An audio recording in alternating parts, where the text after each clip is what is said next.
It rained the other Friday, did it not? It was weather that summed up my day. A day on which, if anything could go wrong, it did. A day when, if anything could either fall into place or not, it was a not. The last straw being the jar of beetroot that would not open, and then did.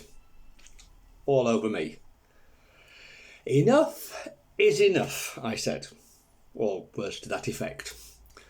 And just when I thought it couldn't get any worse, and decided I deserved a little support from Mr. Gordon's, the tonic water was flat. Ever had such days? I'm sure we all have. Elijah, in our Old Testament reading today, certainly was having such a time. We're told that he went on a day's journey, which sounds all very nice. This, though, was no day trip. It was the culmination of a couple of days that made mine look like a picnic in the park. To understand why, we need to go back a little bit. Now, Jezebel was queen of Samaria, a northern kingdom of Israel. She and King Ahab had introduced the worship of Baal. Now, understandably, Elijah wasn't happy with that, and to cut a long story a bit shorter, he had publicly made fools of her prophets and then arranged for them to be killed. Equally understandably, Jezebel wasn't happy with that, so ordered his death. Hence, Elijah decides to make a run for it to Beersheba, where he would be safe from her, and to where we are in our reading. Legally safe from her clutches, he still has no sense of relief. He has had enough. So much enough that he hasn't got any energy left to go on. He just wants to lie down, go to sleep, and die.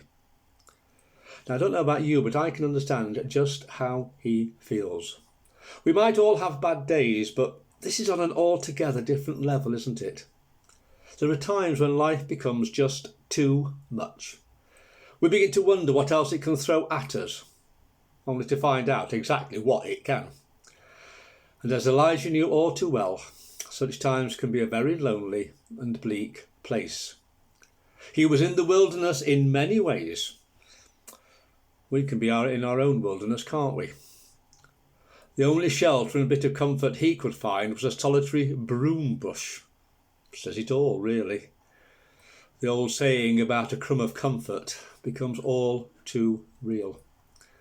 And of course, this is not the end of his journey, merely a moment of rest, if you can call it that. As we know from later on in the reading, he had another 40 days and nights to go. Now, whether or not he was planning to get to Mount Horeb at this point, I'm not too sure. I suspect it might be more a case of getting away from Jezebel as fast as he could. Well, the story of Elijah we have shared this morning has so many parallels with what can happen in our own lives. We aren't sure about where we're going. We just have to get to where we are, and where we are is but a snapshot of the bigger picture of a much longer journey that we're on. Enough is enough, God. But it's not the end of the journey. Elijah lies down mentally and physically exhausted. But then, and just as he manages to get some sleep, he gets woken up to eat. A bit like being on a long flight. You just go off to sleep and they bring all the lights back up in the cabin and wander around, wanting to know if you want chicken or fish. And for Elijah it happened not once, but twice. Twice he was woken up to find fresh cake and water by his side. Therein, of course, lies the glimmer of hope that is what is otherwise a heavy and pretty desperate situation. It's a glimmer of light and hope for all of us, because what he found beside him were what I am going to call the cake and water of need. They were just what Elijah needed to rebuild, not just his physical energy levels, but the emotional, psychological and faith energy levels he needed to continue with his walk with strength. I've no idea what was in them, but it must have been good, because according to the good old internet, it's about 250 miles from Beersheba to Horeb. Oh, for a bit of that cake and water. As I said, I don't know what was in them, but what I have found are a few things that we can get out of them. And I hope that, like Elijah, they can give us strength for the journey. So 1. God answered Elijah's prayer because that's what God does. The thing is, though, he answered it not by giving him what he asked for, but with what he needed. And equally importantly, when he needed it. Now that can be a bit difficult for us to understand sometimes, can't it? Elijah was crying out for help, and he got it, but not as he expected. And so will we when we are under our solitary broom tree. Elijah woke, ate, drank, and just accepted what was there. What he didn't do was start asking loads of questions. He had faith. Do as he did. And actually in doing that, he got an explanation as to why he should do it. As he accepted and ate, have the faith to do likewise, when and especially if what is put before us is not what we're expecting or asking for.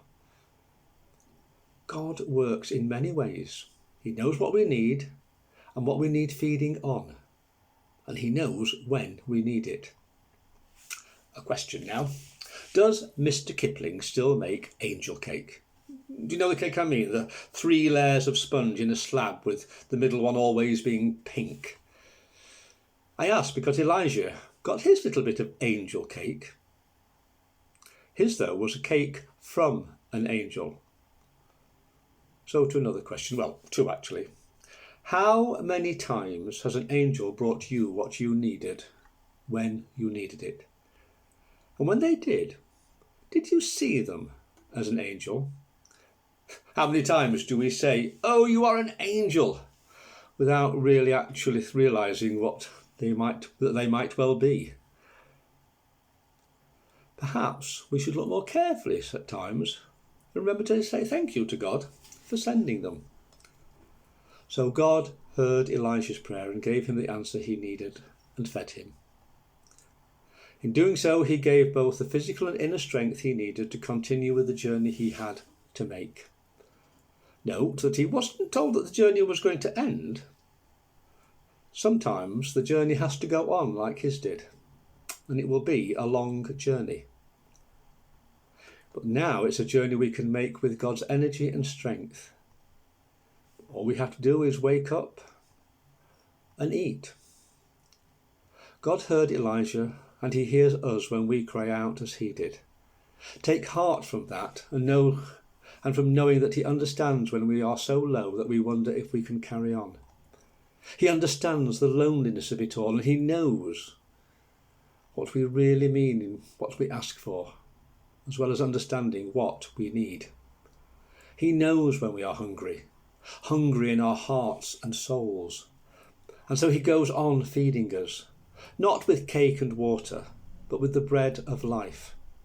It is the bread of inner strength for the journey that we have to make, however long and hard it might be. It's the bread that has a physical form, an inner power, and no sell-by date. Although some might say that it does have a best before on the wrapping. As John says in chapter 6, Jesus said to the crowd, "I am the bread of life. Whoever comes to me will never be hungry, and whoever believes in me will never be thirsty." There are many who are spiritually hungry, many who have a great thirst, and they're looking to have that hunger satisfied and their thirst quenched. We might count ourselves amongst them.